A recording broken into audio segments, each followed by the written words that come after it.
আজকে আমি পাক করতেছি মুরগির মাংস। আর প্রথমে বলতেছি যে আজকে happy new year. Hello guys, আসসালামু আলাইকুম। কেমন আছেন আপনারা? আশা করি ভালো আছেন। আপনাকে তো আমরাও ভালো আছি, আলহামদুলিল্লাহ। তো আজকে আমি মুরগির মাংস মানে অন্যভাবে করে পাক করছি। সব মশলা আগে দিয়ে মানে করেন মাইকা জিকা তারপরে দিয়ে কষাইছি আর কি।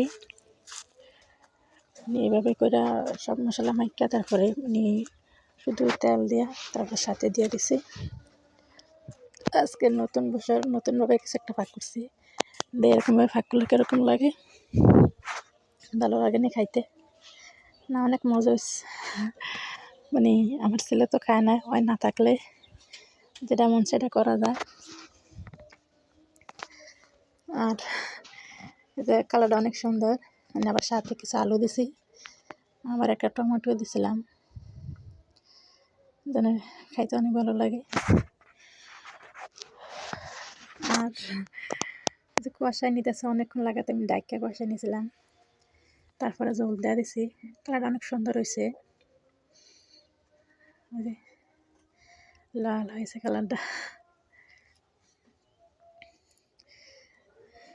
জল কম হয়েছিল, আবার একটু দিয়ে দিয়েছিলাম। আর এই যে অনেকক্ষণ লাগাতে জাল করার পরে দিলাম।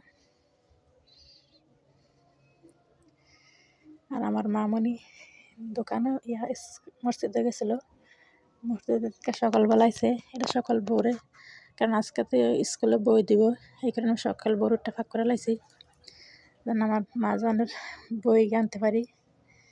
দুষ্টামি করতেছে।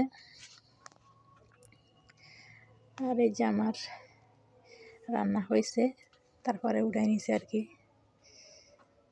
তরকারিটা। এই যে বাইরে নিছি অন্য পাতিলায়।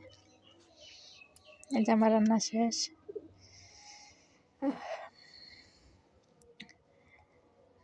আর এই যে কালারটা অনেক সুন্দর হয়েছে। তারপর আমার মেয়ে আর আমি তখন খাইতে বসি। আর আমরা বেশিরভাগ ভাতই খাই, আমরা রুটি বেশি একটা খাইতে চাই না। আমরা সবাই ভাত পছন্দ করি, রুটিটা পছন্দ বেশি একটা করি না। কত দবো উঠতেছে ভাতের উপরে দেওয়া। আমার মামনির তরকারি ভাত।